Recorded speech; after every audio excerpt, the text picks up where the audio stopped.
One reason why the Heidelberg castle has its own special charm is the ensemble of various buildings, each designed individually and marked by different architectural styles. The area near the gate tower is part of the old complex and is built mainly in the Gothic style. One of the oldest buildings is the Ruprechtbau, named after Elector Ruprecht III, who was appointed King of Germany several years later. The buildings in the back part of the complex were built in the Renaissance style. The construction of many residences was usually based on a uniform concept. Not so the Heidelberg castle. The expansion of the complex was highly influenced by the different electors and their personal architectural preferences. The Otto-Heinrichsbau is a very good example of a palace that mirrors the individual character of its owner. Elector Otto Heinrich was not only a great sponsor of sciences, but also a passionate collector of books, and he was interested in various fields of knowledge.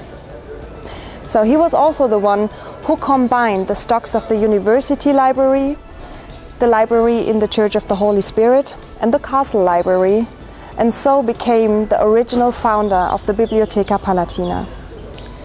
His multi-layered knowledge and his sophistication is also seen in the design of the facade.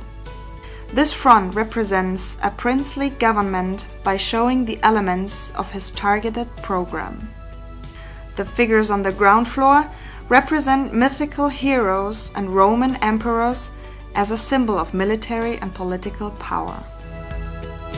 The Christian virtues that are placed in the first floor also apply to the virtues of a Christian ruler. The statues in the two upper floors are allegories for the 7 planets: Saturn, Mars, Venus, Mercury, Jupiter, Sol, and Luna. They were created to demonstrate the influence of the higher forces on the princely power. The Friedrichsbau is another significant Renaissance palace. It was constructed under Elector Frederick IV between 1601 and 1607. Although this facade is also richly decorated, its design is less creative than the Otto-Heinrichsbau. The figures simply portray the ancestors of the Wittelsbach dynasty, including Friedrich IV himself. It is the only part of the castle that was rebuilt completely after the destructions. The castle church, which is located on the ground floor, has remained undamaged to this day. The side facing the city is also richly decorated. The balcony lying in front of the Friedrichsbau can be reached by walking through the archway. With the construction of this terrace, the Friedrichsbau was no longer integrated in an outside wall. By this break with tradition, Frederick IV reduced the defensibility of the castle in favor of an aesthetic look.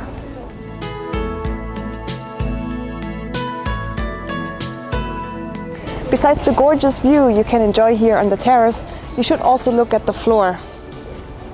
Here you can see the Rittersprung, a print on the floor. It is not quite clear to whom or to what this marking is due, but the most commonly told story is that of a knight who saved his life by a death-defying jump out of the window when a huge fire erupted in this building. And because he was so heavy in his body armor, he left his footprint on the floor. Since then, legend says, those people whose foot fits into the Rittersprung will be blessed with a happy night. Well, you should better do this as a child.